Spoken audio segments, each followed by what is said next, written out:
Today, particularly in the last 4.5 years, phenomenal amount of research has gone into water and its water potential. This started off inadvertently because of the way the usable water in the world is receding per person. In India, for example, in 1947, doesn't like me. In 1947, how much water an average Indian had, potable water? Today, we have only 20% of that.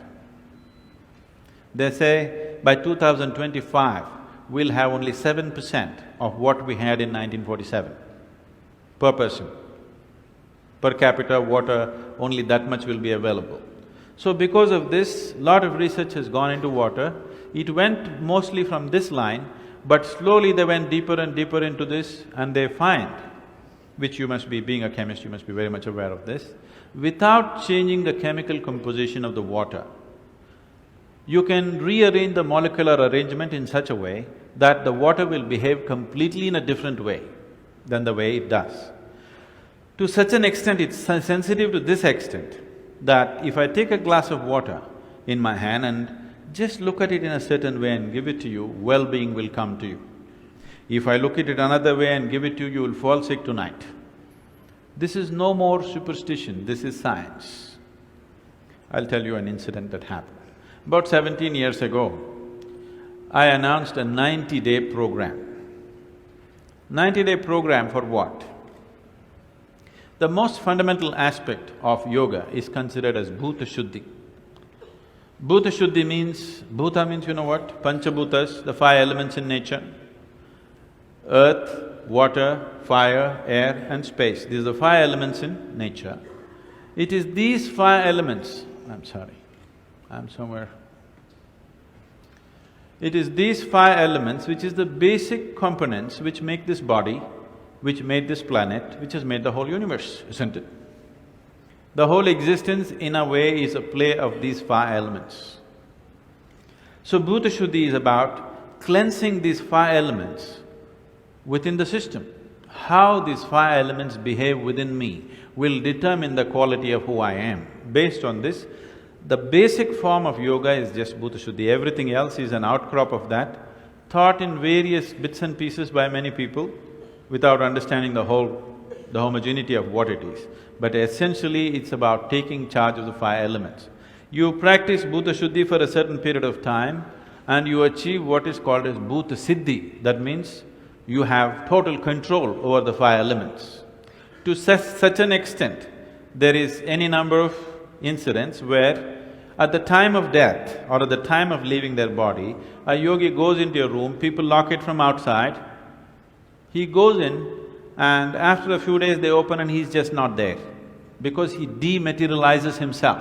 He doesn't want to trouble you with a funeral, he doesn't want anybody to carry him to the grave, he just dematerializes his own system. 17 years ago, I announced one program for the first time, 90-day program. Why 90 days is, approximately between 40 to 48 days, the system goes through a certain cycle on the elemental level. This is called a mandala. Every 40 to 48 days, there is a cycle where the system goes through this cycle. So this is the reason if you go to any Ayurvedic doctor or a Siddha Vaidya, he will always give you a medicine for 40 days or 48 days to make use of that cycle, natural cycle in the body. So I said 2 mandalas minimum, 3 would be good, but if I say 3, many things will happen. I said, minimum 2 mandalas, if you do sadhana, you can gain control over your system, those who want to come, you come. And I left the town because I know lot of drama will happen. Now in a family, husband wants to go for 90 days, wife will do Kathak. Wife wants to go for 90 days, husband acts like Rajinikanth in the house, angry man, walks up and down like a hero.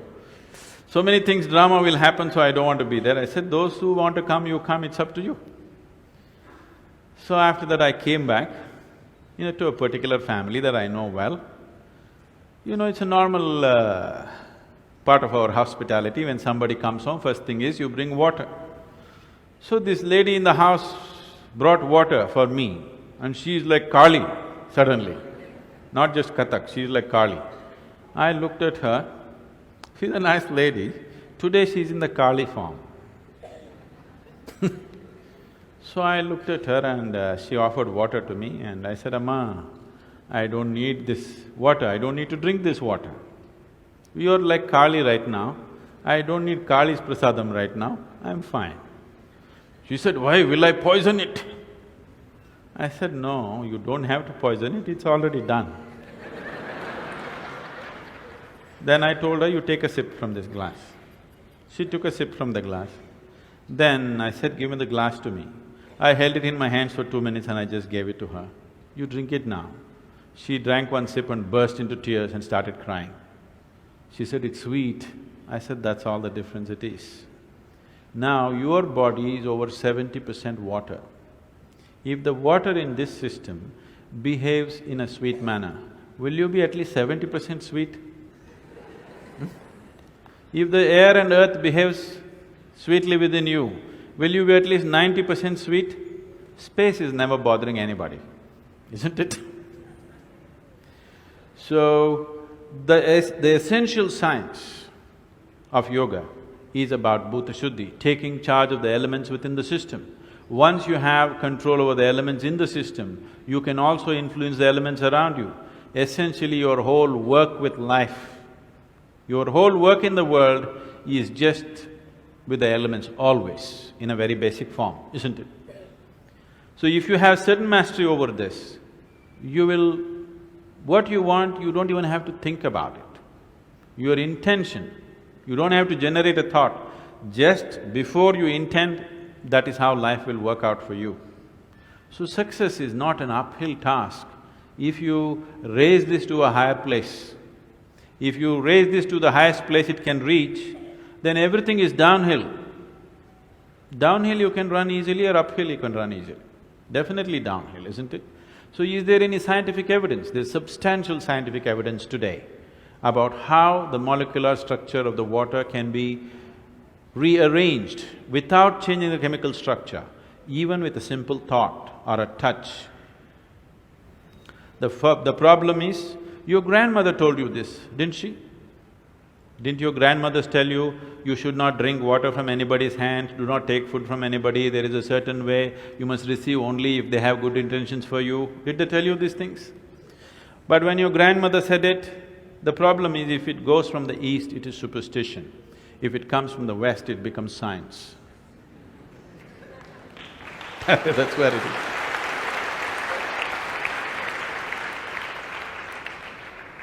That has to change. Your generation of people, that's your responsibility to change that. That even if it goes from the east, if it is science, it's science.